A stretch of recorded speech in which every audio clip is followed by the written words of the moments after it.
Escuchábamos la palabra del vocero presidencial de no tener en el fondo el logo de la Casa Rosada. Podría ser cualquier programa en lo que se debate y se chicanea a los periodistas respecto a Diego Armando Maradona, a la posición política, más que una conferencia de prensa. Realmente parece un programa de televisión y es una opinión mía de la cual me hago cargo. Vamos a hablar con Damián González, politólogo, sobre un tema que impacta mucho a los argentinos, que es la relación de los presidentes y los vicepresidentes. Damián, ¿cómo estás? Buenas, muy bien, muy bien. Damián, esta relación que a veces surge como un equipo, termina de alguna manera rompiéndose. ¿Hay alguna explicación del por qué se rompe las relaciones de estos dos mandatarios? Sí, hay tal punto, hay una explicación, que hay una tesis de doctorado de un profesor ya desgraciadamente fallecido, muy joven, que justamente hablaba sobre esta interrelación entre el presidente y el vice. ¿Cuál es la explicación? Bien, ¿qué dice la Constitución? Que el Poder Ejecutivo es unipersonal. No obstante, cuando nosotros votamos una fórmula, votamos dos personas, presidente y vice. ¿Cuál es el rol que le da la Constitución al vicepresidente de la Nación? Ser presidente del Senado. No tiene voz, no tiene voto. Por lo tanto, popularmente siempre se ha dicho que el vicepresidente es quien toca la campanita en el Senado. Bien, pero no es solo eso, porque es votado. En algunos casos, los presidentes son pagos laterales. Históricamente, por ejemplo, cuando había un candidato a presidente de la capital federal o de la provincia de Buenos Aires, le hacían un pago lateral a un gobernador de alguna provincia o a alguna figura de la provincia, o al revés, cuando un presidente era de alguna provincia del norte, ponía a un candidato a vicepresidente, por ejemplo, del conurbano bonaerense. Y siempre las tensiones, siempre, en todos los casos, ha sido latente. ¿Por qué? Porque el vicepresidente es alguien que quiere ser. O sea, no se queda con ese lugar de tocar la campanita en el Senado que le da la Constitución Nacional. Ahora, al mismo tiempo, en general, en una fórmula presidencial se vota el presidente. Claro. En algunos casos, el vice le agrega un plus. Este es un caso. Villarroel le agregó un plus que por ahí Milei no tenía, que tenía que ver con toda esta impronta de las Fuerzas Armadas. Recordás muy bien, Santiago, que en el debate vicepresidencial la posición de la que hoy es vicepresidente fue muy fuerte y generó mucho ruido claro, con el candidato, con el Chivo Rossi, vicepresidente. Exactamente. Digo, le dio una impronta particular a la vicepresidencia. Bien, recién escuchaste al vocero presidencial. ¿Qué acaba de decir Adornis? Bueno, el aumento salarial de los senadores no afecta a la vicepresidenta de la Nación, punto seguido. Pero ella convive todos los días con los senadores y podía haber hablado con los senadores para que este escándalo no sucediera. Vos sos periodista, entendés perfectamente el paratexto. No criticamos abiertamente a la vicepresidente, pero al mismo tiempo, pregúntenle a ustedes, los periodistas, ¿por qué pasó este escándalo? Claro. En el día de ayer, Milei acaba de suspender una visita a México. Parte de la explicación es esta tensión que ocurre. ¿Por qué? Porque el vicepresidente toca la campanita del Senado, excepto cuando el presidente se va del país y ejerce el rol del Ejecutivo. ¿Qué iba a pasar esta semana? Un acto importante en Jujuy con el gobernador de Jujuy.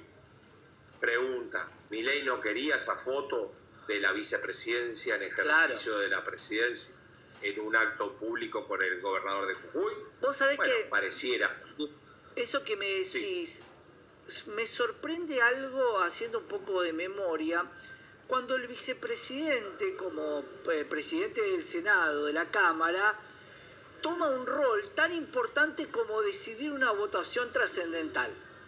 Hablo de José Cobos y hablo de Villarroel, donde todos los flashes apuntan a su momento de gloria. ¿Qué le pasa al presidente cuando esa figura se acrecienta tanto? Bien, eso sucedió, que acabas de decir, 2 veces en 150 años de historia democrática en la Argentina. Pasó con Julio Cobos, el voto no positivo, y pasó el otro día. La diferencia es que en el caso de Julio Cobos sí adquirió una centralidad porque votó en contra del presidente. Acá hubiese sido una ruptura total si la vicepresidenta hubiese votado en contra de lo que pensaba el presidente.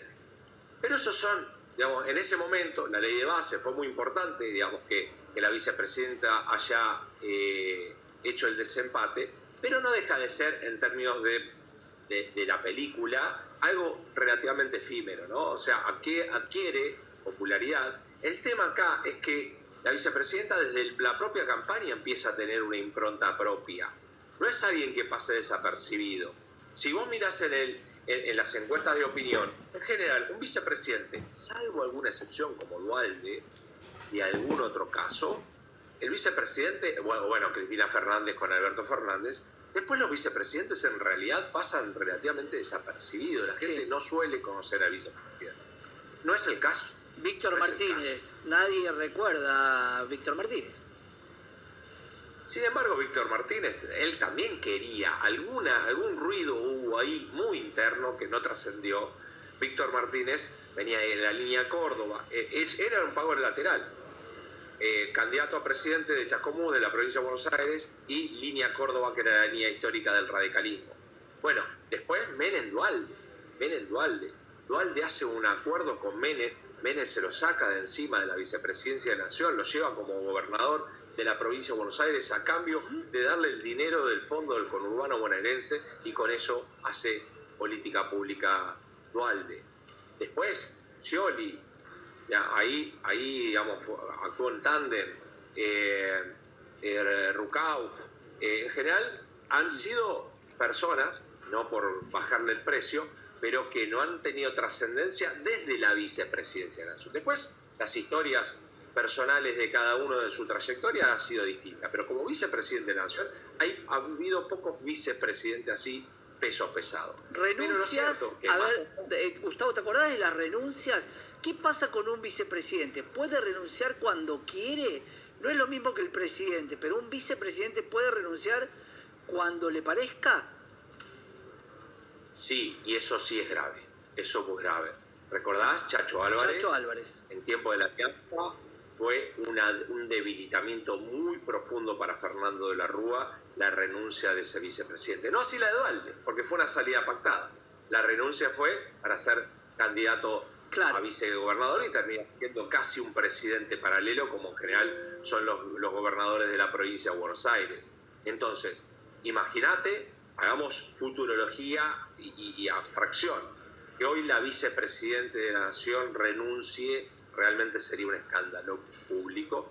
Por lo tanto, la gran pregunta de todo esto es, ¿cuánto afecta al normal desenvolvimiento de una gobernanza o de una gobernabilidad? Hasta el momento ninguna.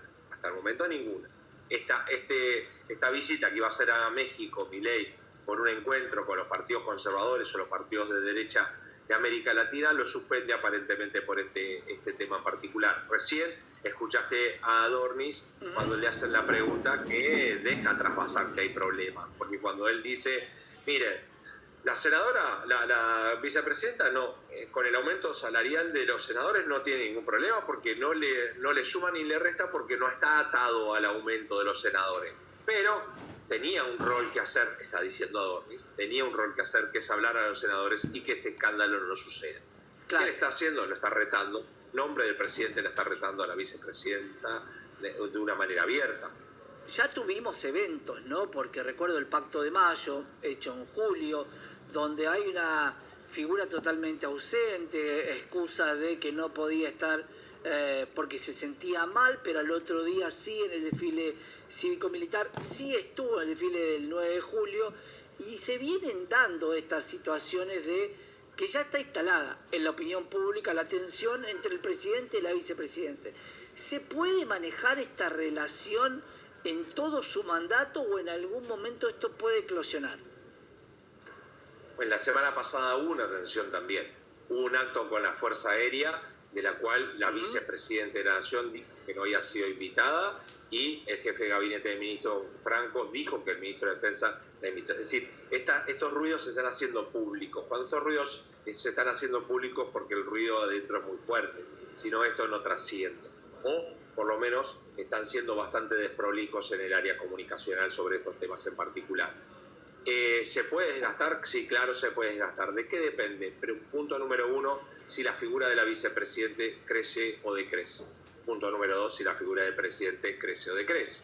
Si Milei se convierte, hasta ahora todas las encuestas de opinión le están dando más del 50% de imagen positiva, por lo tanto sigue teniendo la legitimidad popular.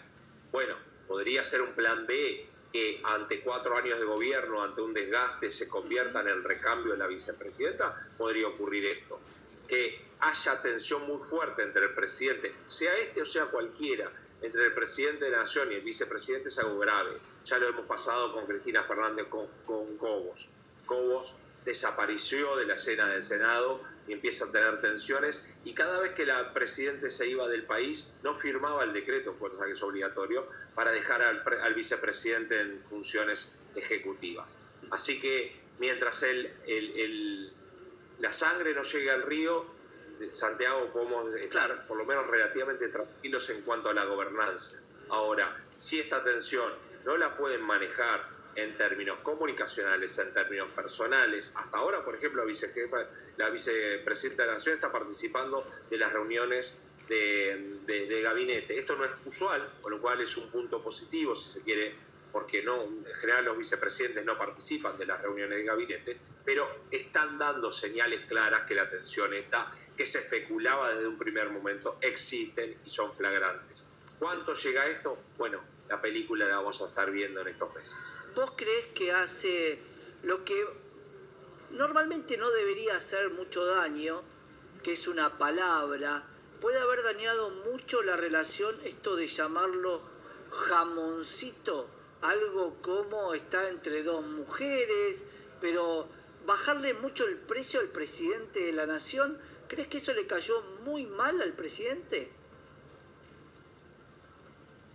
Teo, a veces la cuestión más insignificante que se te puede ocurrir puede crear una acción humana. Y esto pasa porque son humanos también entre el presidente y el vicepresidente. Un gesto, una palabra, una acción fuera de lugar te puede dejar fuera de lugar si vos sos presidente de la Nación, porque el presidente no deja de ser el que gobierna y el que está en el epicentro, claro. Y en definitiva el que ganó la elección también, y encima tiene un alto nivel de legitimidad. No puede echar a su vicepresidente porque es una fórmula electa. Pero exacto. Si fuese un ministro, en otra ocasión hubiese sido un fusible y lo hubiese echado, ¿no? O sea, y también esto, más allá de los gestos y de las formas, decirle jamoncito del medio a un presidente de la Nación es como que no se espera algo de un vicepresidente. Claro. Y aparte, dicho otra cosa, el presidente de la Nación tampoco se caracteriza por tener altos niveles de tolerancia y guardar altos niveles de racionalidad interpersonal, ¿no? Sin duda, por eso lo traía a colación. No quiero quedarme con algo que dijiste sin profundizar. ¿El viaje a México tenía algún tipo de entrevista con Claudia Sheinbaum, la primer presidente mexicana, o no? ¿O era otro viaje más fuera de agenda? No era un viaje más, y es un viaje importante para el presidente. ¿Por qué? Porque el presidente de la Nación tiene una estrategia: convertirse en uno de los líderes de la derecha o del conservadurismo en la región. Tiene una mirada, como todo, Milei tiene una mirada muy gigante y quiere ser el líder mundial de las derechas y del conservadurismo. En México se va a hacer una reunión importante de los partidos políticos de derecha. Por lo tanto, esa reunión era importante, no era un tema menor. Pero era individual. Lo que digo es un viaje más de los que hace el presidente por su propia imagen. Sí, es por su propia imagen. Bien. Sí. Cada uno, la mayoría de los viajes que ha hecho tenía que ver con esto y esto también es otro tema que algún día podríamos charlarlo, porque un presidente de la Nación, cada vez que hace visitas, por más que no sean visitas institucionales a otro país, es lógico que se reúna independientemente de lo que pienses con el presidente, claro, de ese país. más cuando es un país vecino, ¿no? La visita oficial y un país tan querido, ¿no? España. Ahora, ¿cómo habrá quedado la relación, no? Porque había criticado mucho a Andrés Manuel López Obrador. ¿Qué pasa con el pueblo mexicano y la recepción? Igual había criticado a algunos presidentes y ha ido a esos países y no ha tenido mayor inconveniente. Pero sí digo, porque hace mucho que se viene hablando de que el presidente tiene que trabajar 24/7 y 365, pero depende qué presidente, ¿no? Digo, estos viajes que se hacen de esta manera tampoco forman parte del quehacer nacional. Bien, eso tiene que ver también con los imaginarios. Punto número 1, sí, efectivamente, digamos, las visitas internacionales tienen que ser visitas institucionales. Acá aparece mucho más visitas interpartidarias, algo inédito. ¿Y cuál es la repercusión? Bueno, vos lo tuviste en España. Pero lo que pasa es que en España sucede la misma grieta que está sucediendo acá. La grieta no es patrimonio nuestro. Entonces, claro, Milei va a visitar a Vox y va a un encuentro de derecha con otros líderes de la región. ¿Qué pasa con España? Se dividen las aguas. Los partidarios del presidente dicen que Milei es un irrespetuoso y hay que declararlo persona no grata de España. Los opositores dicen que es correcto. Lo mismo que sucede en la Argentina cuando viene algún personaje internacional con algún tipo de controversias. Lo había generado Evo Morales, lo había generado Lula da Silva en su momento, Chávez en su momento, que propios lo creen, bueno, que es una visita importantísima y los otros que creen que es una mojada de oreja. Digamos, cuando hay grieta preexistente, cualquier motivo y excusa da motivo para cualquier tipo de grieta. En eso no hay ningún problema. El tema tiene que ver con los imaginarios. Ya hay mucho meme del presidente de la Nación diciendo, bueno, va a venir de visita a la Argentina. ¿Qué quiere decir esto? Que la agenda internacional pareciera más importante que la agenda nacional en alguna parte del imaginario social. Bueno, todo esto tiene que ver con resultados. La gente le va a exigir que esté en el sillón de Rivadavia 24/7, no en tanto haya algunos resultados. Si los resultados son negativos, ahí va a salir todas estas cosas, donde estuvo más afuera que adentro, las críticas van a empezar a aparecer, pero en realidad la crítica de fondo es si hay gestión o no gestión, o si la gente cree que está un poco mejor o no. Claro, tiene que ver con los resultados. Veremos cómo sigue, ¿no? Porque queda mucho tiempo de relación entre vicepresidente y presidente y que de alguna manera debería mostrar algún gesto de unidad, que por lo visto parece que cada vez hay más gestos de distancia.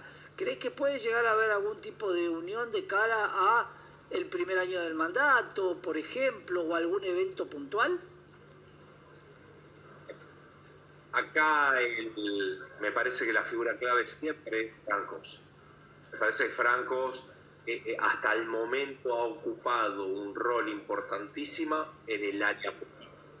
Es lo que le falta tanto al presidente de la Nación. El presidente de la Nación es muy bueno confrontando y Francos es muy bueno atando puentes. Bueno, ¿será posible que Francos ate un nuevo puente para que esta relación atenúe? Bien, ahora, para bailar el tango, bien, Franco lo puede presentar, o si hay alguien que quiere pisarle los zapatos al otro, bueno, eso va a ser un problema.